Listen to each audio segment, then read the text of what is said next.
pengungkapan tindak pidana pembakaran terhadap 3 gerbong kereta yang terjadi pada hari Rabu tanggal 12 Maret tahun 2025 pukul 06.15 waktu Indonesia Barat, di mana kerusakan atau pembakaran terjadi pada 2 unit kereta api, 2 unit kereta eksekutif dan 1 unit kereta premium.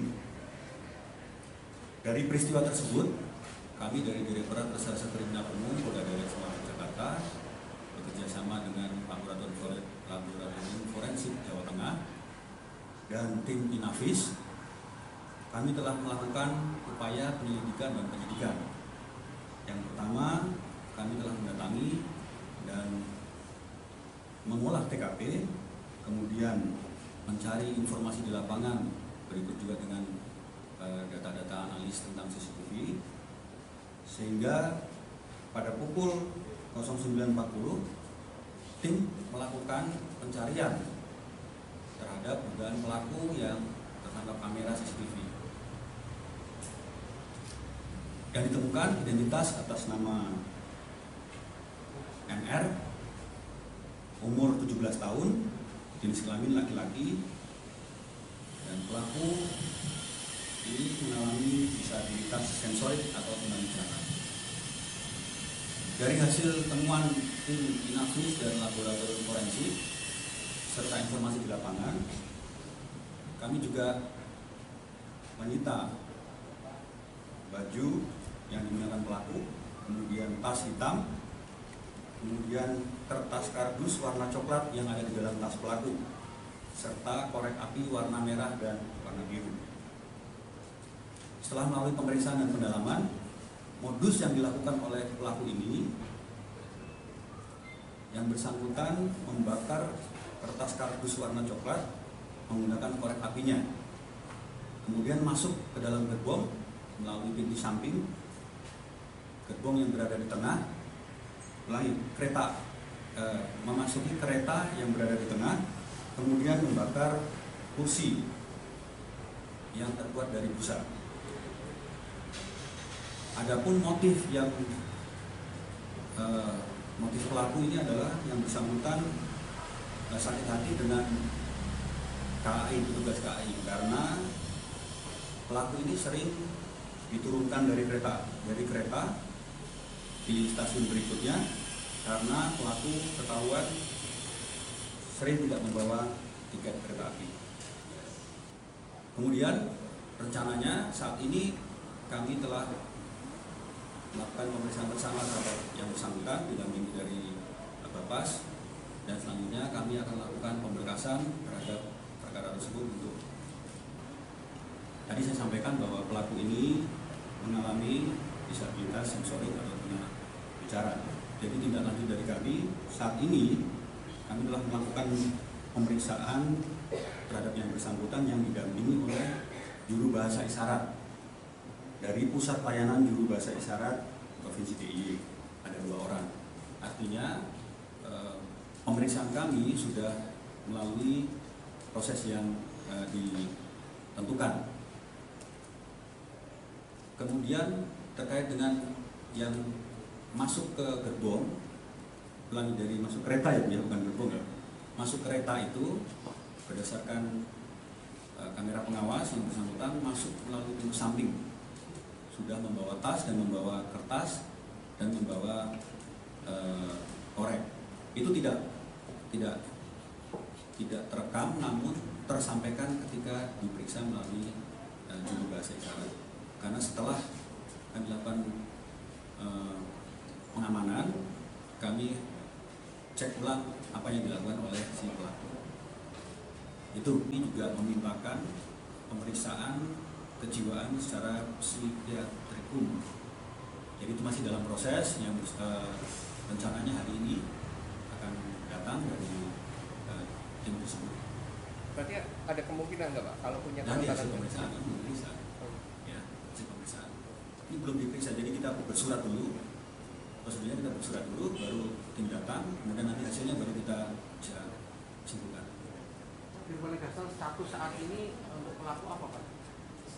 statusnya pada saat ini nanti siang ini rencana akan menjadi tersangka. Tahan Pak. Ya, pasal apa? Tahan. Ya, nanti setelah pemeriksaan tersangka kami lakukan survei dulu terhadap yang bersangkutan terhadap kejiwaannya. Kalau pasalnya memungkinkan untuk kami tahan karena ancamannya 12 tahun. Kejadian hari Rabu kemarin kebakaran kereta, kemudian kita mungkin 2 kereta eksekutif, kemudian 1 KA premium itu adalah kereta cadangan untuk persiapan lebaran, di mana kita ada spare ketika ada gangguan maka itu akan keluar untuk menjadi cadangan. Jadi emang kejadiannya ada di Sepur Badung, ada di tempat parkir kereta ya, stabling kereta di jalur 6. Itu untuk kejadiannya. Kemudian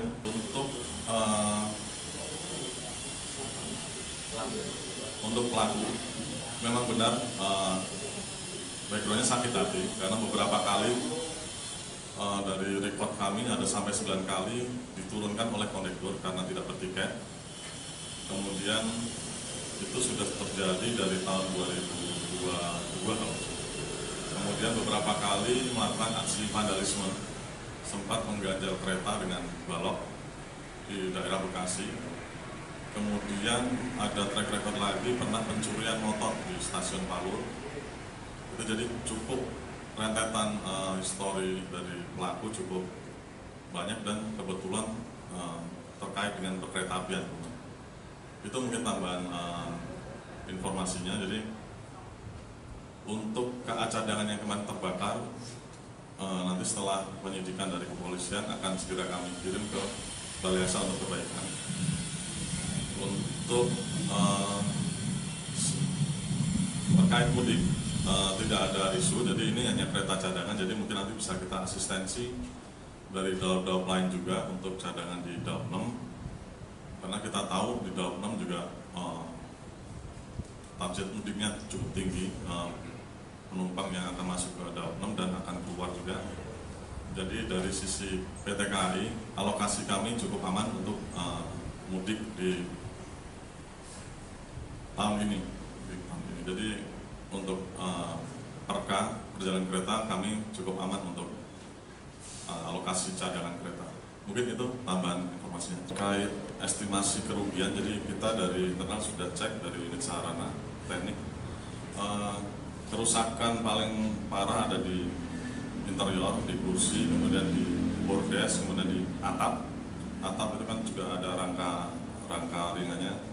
Perkiraan sekitar 6,9 miliar untuk 3 kereta itu. Jadi yang paling parah ada kerusakannya ada di K1 di kereta eksekutif. Itu. Jadi sekitar 6,9. Itu estimasi, baru estimasi. Kita belum cek rangka bawahnya karena apakah karena ini masih di police line, masih dalam penyidikan polisi, jadi nanti kita bisa detailkan lagi. Kemudian untuk potensi kenapa bisa masuk, kami pastikan kalau dari boarding tidak mungkin, Pak. Karena boarding kan harus menunjukkan identitas, kemudian banyak petugas boarding juga. Kemungkinan menyelinap lewat jalur. Jadi kan kalau jalur selalu terbuka ya, Pak. Seperti yang ada di Badung 6 itu dia lewat jalur. Kalau kita lihat di stasiun Tugu Timur, itu jalurnya nge-cross. Kita mau masuk parkir itu nge-cross, menyelinap dari situ. Jadi kalau jalur kan tidak ada palang pintu dan apa, kemungkinan menyelinap dari situ. Tapi kalau dari boarding, saya rasa tidak mungkin, karena kita ada pemeriksaan berlapis. Terima kasih. Kalau dinas sosial, saya rasa kita harus konfirmasi lagi ya, karena baru kabar suntikan. Jadi emang pernah masuk dinas sosial kalau catatan di Jakarta dulu, tapi nanti kita pastikan lagi. Kemudian untuk yang kejadian di jalur Badung itu, di kita sudah ada patroli, jadi emang security ada di situ. Dia menggunakan kelengan saat kita patroli, jadi masuk pas pagi juga, jadi tidak dari malam hari tapi dari pagi hari sudah masuk, langsung bakar kemudian pergi kita. Jadi kalau untuk pengamanan di kami sudah ada patroli security di situ, tapi mungkin menyelinap saat kelengahan patroli masuk di situ. Siap. Siap. Untuk evaluasi kami, jadi kita akan tetap meningkatkan penjagaan keamanan di sekitar daerah stabling, daerah parkir. Saat ini kita karena kejadian kemarin langsung kita pagar. Kalau nanti lihat di lokasi kita sudah pagar rel untuk memperkecil kemungkinan akan terjadi seperti itu lagi. Jadi rencana kita akan pagar di situ untuk pengamanan lebih kuat lagi. Tak sempat baca berita? Dengarkan saja. Klik text to speech di sindonews.com.